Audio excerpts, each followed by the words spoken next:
Ce journal vous est offert par CET Congo, Société d'ingénierie civile.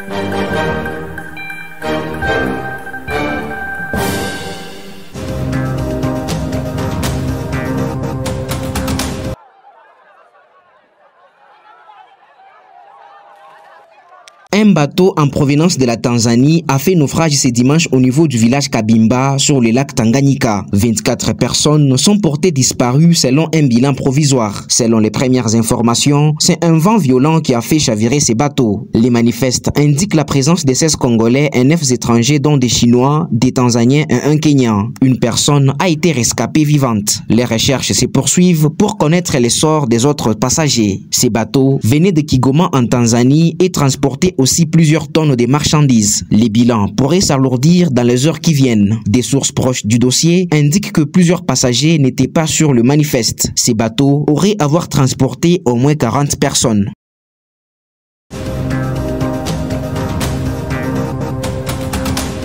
Malgré la présence des 3 sous-commissariats des polices, les habitants du quartier Golf Mobanzo vivent une insécurité grandissante. Les cambriolages, les extorsions et les violences se multiplient dans ces quartiers périphériques. Alexis Lunga, un habitant, dit en avoir assez. Insécurité, massacre, iko satu ni kani bena ipika tuka ni bintu kani kila mara huko bena ngiri yana mu manyumba massacre. Surtout hii juma tu yenye munakuya hii juma na jana masashi ililia huku karibu kila mara. Seke bena fana nyumba moya beko nenda kona dejo ya kufatana. Banenda leo banashindwa uswat abaweze banakuya tena. Insécurité hakuna moyen. Parmi ceux qui occasionnent cette insécurité, il y a des délinquants de la petite pègre. Eux sont munis d'armes blanches. Mais il y a aussi des bandits à main armée, comme l'explique cette habitante du quartier. Insécurité kuya mingi sana umu mu quartier. Ikuya mingi. Dernièrement baringiria dada moya hapa. Bari muingiria bantu banakuya 20 personnes na maarme blanche. Beko na kwa na maarme blanche.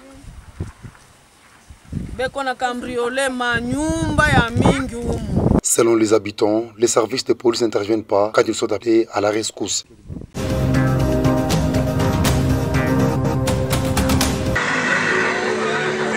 2800 ménages du Kasaï oriental bénéficient des semences améliorées de maïs. Sur 50 tonnes, 35 sont déjà disponibles. Une remise symbolique aux bénéficiaires a eu lieu ce 4 avril en Bujimaï. Chaque ménage aura de quoi cultiver en demi-hectare, c'est ce qu'indique Théodore Ntumba, ministre provincial de l'Agriculture.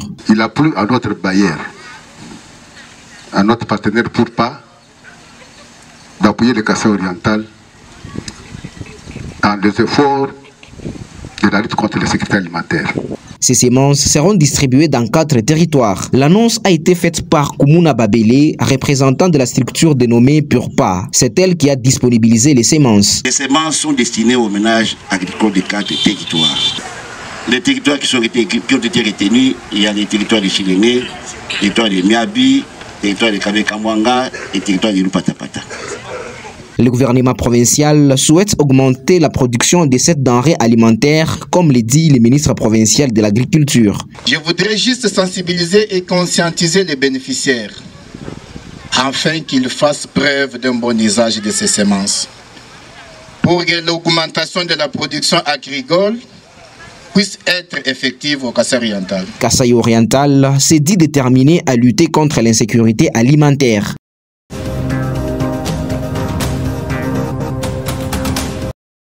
Les comités urbains, les cadres et membres du Parti du Peuple pour la Reconstruction et la démocratie de la ville de Lubumbashi ont participé à la commémoration de 22 ans de cette formation politique. Elle a eu lieu le 7 avril au siège provincial de ces partis. Monsieur Jano Tchouk, le secrétaire exécutif urbain, était à la tête d'une forte délégation qui a répondu présent à cette célébration. Elle était couplée avec la clôture du mois de la femme. À ce sujet, 2 thèmes ont été exploités. Les femmes du parti ont suivi d'abord les explications sur l'idéologie du parti, chère au président de la République honoraire, Joseph Joseph Kabila Kabange. Dans un deuxième temps, les femmes ont été entretenues sur la nécessité d'investir en faveur de la femme. Cette activité était coordonnée personnellement par le secrétaire exécutif du PPRD dans le Haut-Katanga. Jules Mpanga-Watskins a profité de cette occasion pour battre les rappels des troupes.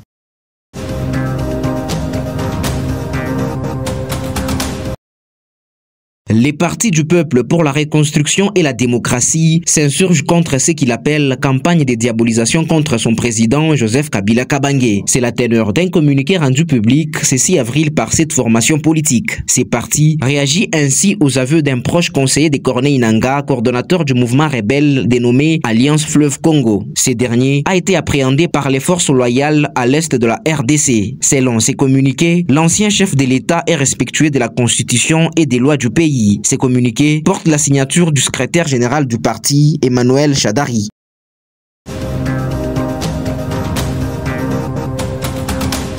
Fake news et journalisme dans le bien.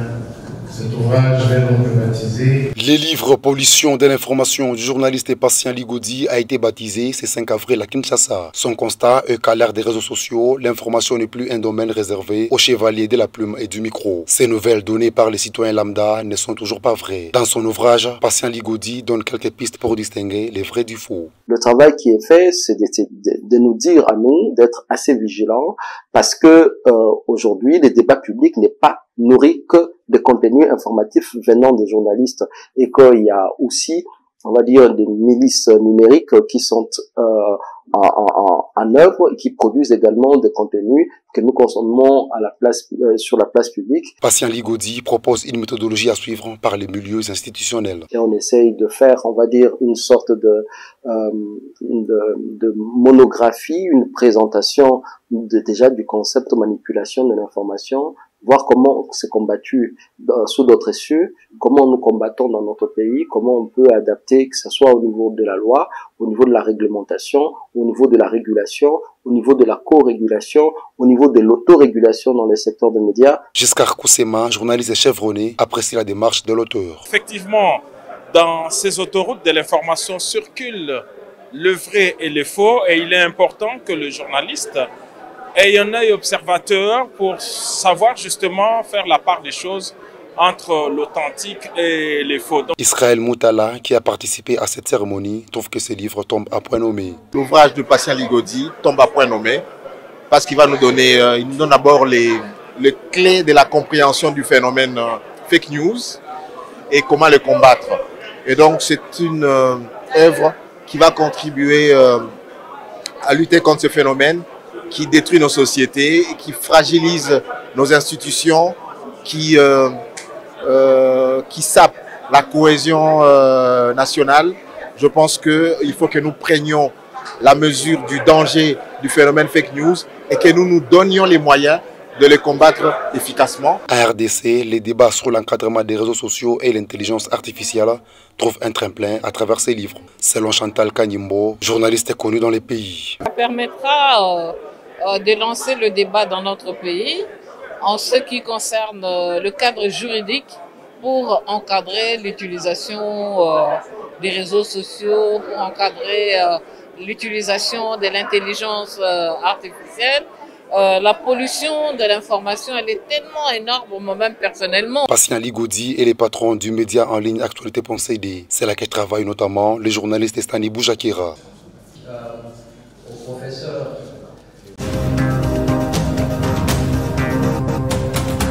To Keita, it breaks on the edge of the area and the deflection takes it in. Mazembe level this up. It's 1-1 and the complexion of this game. Après sa victoire à Luanda samedi dernier devant Petro Atlético, Mazembe s'est qualifié en demi-finale de la Ligue des Champions de la CAF. Au cours de ces carrés-d'as, les Corbeaux de Lubumbashi seront face au national Al-Ali Juker. La Mendia et coach de Mazembe veut faire une bonne performance au dernier carré pour voir la finale. Il a dit au cours de la conférence de presse d'après-match du 6 avril dernier face à Petro. Al-Ali, on sait que c'est en fait l'équipe la plus titrée en Afrique. Et même s'ils sont difficiles à jouer, je pense qu'on a notre chance. Parce que là, arriver en demi-finale, après, c'est sur 2 matchs. Je pense que On va tout faire déjà pour faire un très bon match à domicile. Je crois que c'est nous qui recevons. Je ne sais pas, je ne connais pas le calendrier. Aujourd'hui, on a battu une grande équipe. Et je pense qu'en cherchant la victoire ici, on peut espérer gagner partout. La manche aller se jouera le 20 avril à Kamalundo. Le retour s'effectuera une semaine plus tard au Caire en Égypte.